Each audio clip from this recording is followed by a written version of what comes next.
chegar para você no valor de X reais, nós conseguimos fechar essa venda agora? E cala a boca, cala a boca, cala a boca. Aqui, ó, isso aqui é quase que você está quebrando uma objeção. Olha como que é a construção disso. Só para você entender na prática. Você está quebrando uma objeção e induzindo ao fechamento. Percebe? Percebe?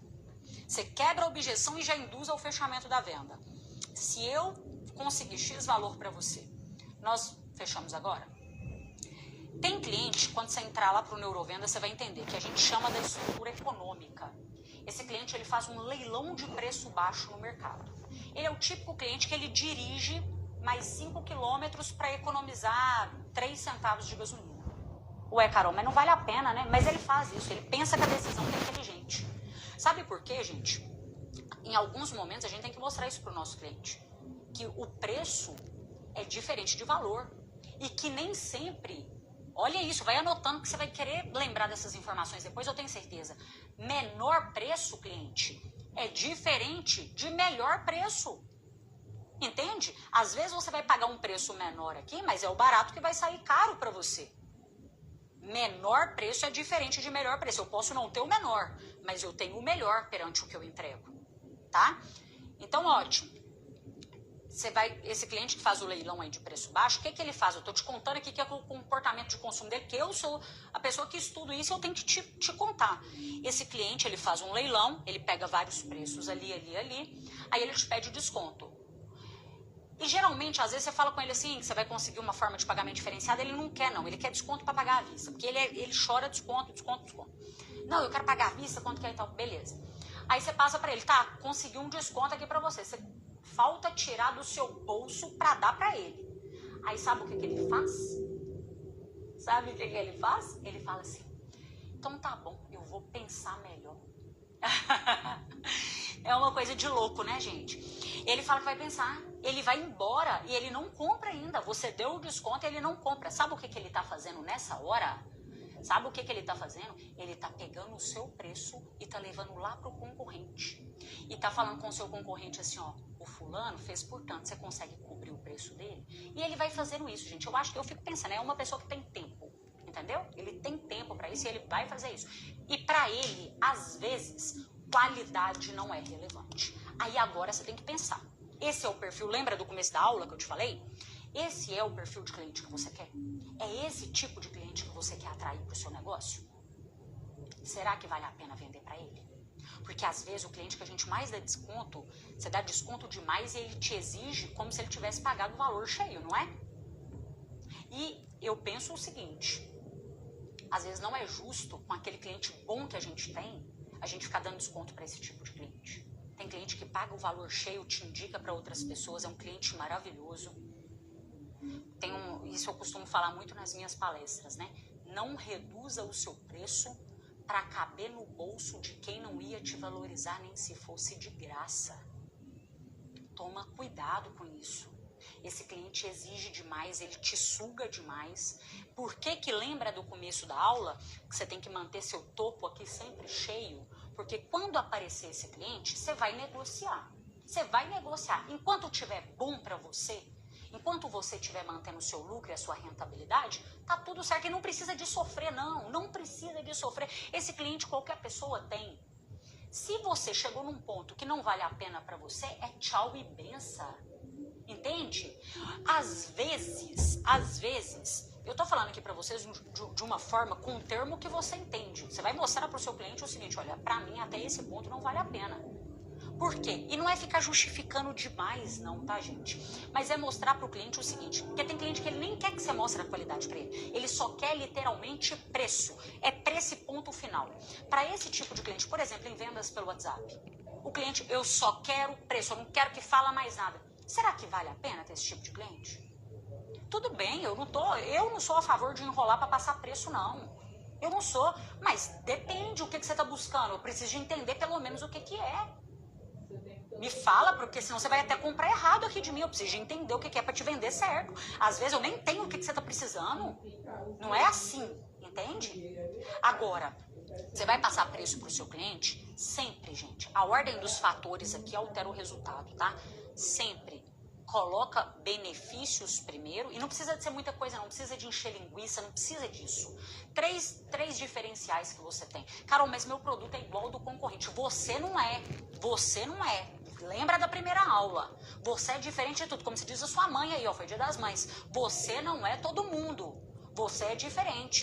Quando eu vendia produtos bancários, gente, o meu empréstimo que eu estava fazendo para o meu cliente de 20 mil reais era uma taxa de juros de 2%. O meu concorrente vendia o mesmo empréstimo, era dinheiro. O meu dinheiro é melhor do que o do concorrente? Não é. O meu concorrente vendia 20 mil reais com uma taxa de 1,8%. Então, imagina, a minha parcela para 20 mil reais, não lembro exatamente quanto é, mas vamos supor, tá? É 500 reais. E lá no meu concorrente, o meu cliente ia pagar 470. Por que ele tinha que pagar 500 comigo e não pagar 470 no outro, sendo que ele ia pegar os mesmos 20 mil reais que ele precisava? E por que? Isso me fazia pensar. Eu falei assim, opa, se eu não me diferenciar por ser eu vou perder aqui minha comissão, eu vou perder minha rentabilidade, eu vou viver só dando desconto pro cliente. E eu percebi o quê? O que é o fator que mais move as pessoas? Confiança. Ele prefere, às vezes, pagar uma parcela de 30 reais. É lógico que no final dava uma diferença significativa, mas ele prefere pagar um pouco mais comigo, que ele confia, do que pagar mais barato no outro.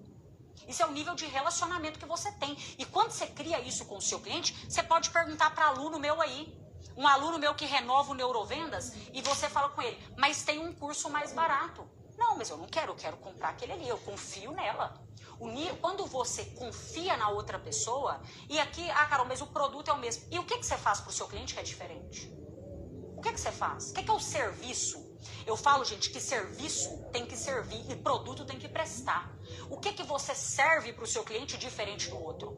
Porque, mais uma vez, se você for igual a todo mundo, o cliente vai escolher comprar do mais barato mesmo. Você tem que encontrar seu diferencial, e é o mais rápido possível, porque senão você vai sofrer cada vez mais. Esse mercado está ficando muito competitivo, gente. Muito competitivo.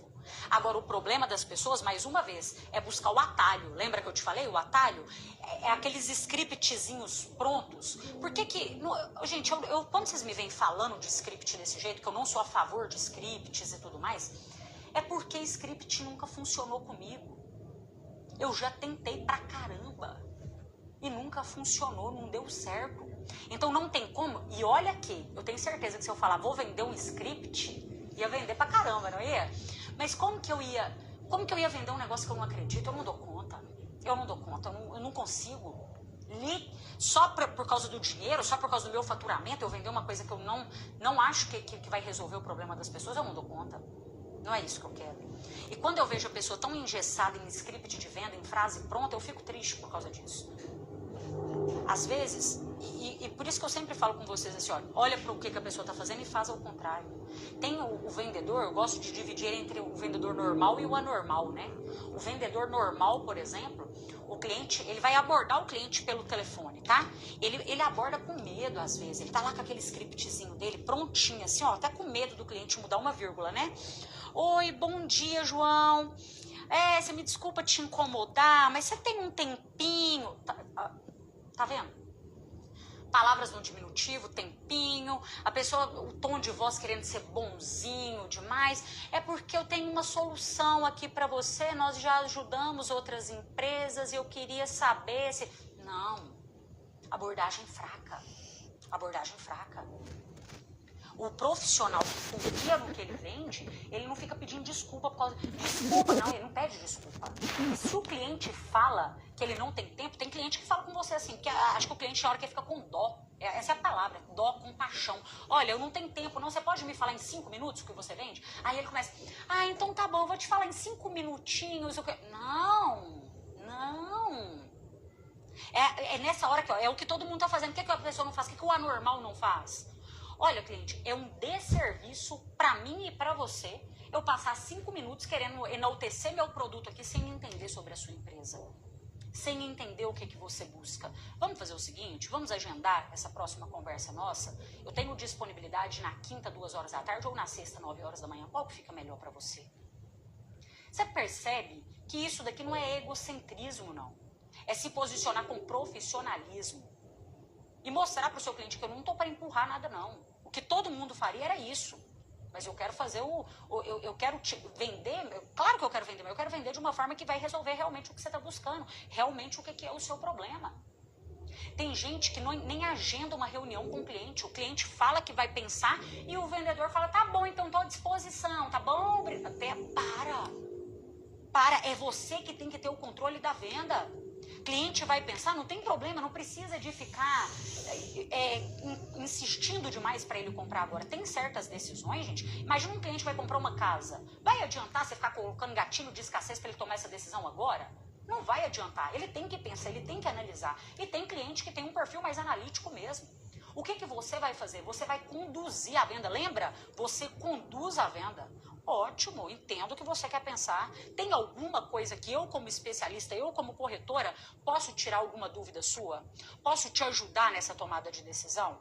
Perante aí 20 anos que eu tenho nesse mercado, que já ajudei mais de X mil clientes, tem algo que eu posso fazer para te orientar da melhor maneira? Não, não tem. Eu quero pensar, eu quero analisar. Então, perfeito. Vamos fazer o seguinte, eu entro em contato com você X dia, X horário ou X dia, que a sua agenda também não está disponível o tempo todo, tá? Quem está com a agenda o tempo todo liberada é porque não é uma pessoa tão boa. Então, você tem que colocar os seus horários ali também. Eu tenho X dia, tem X horário. Uma coisa é eu ligar para cliente e falar assim, oi fulana, a gente conversou semana passada sobre aquele imóvel. É a Carol aqui, e aí, o que você pensou? Você ainda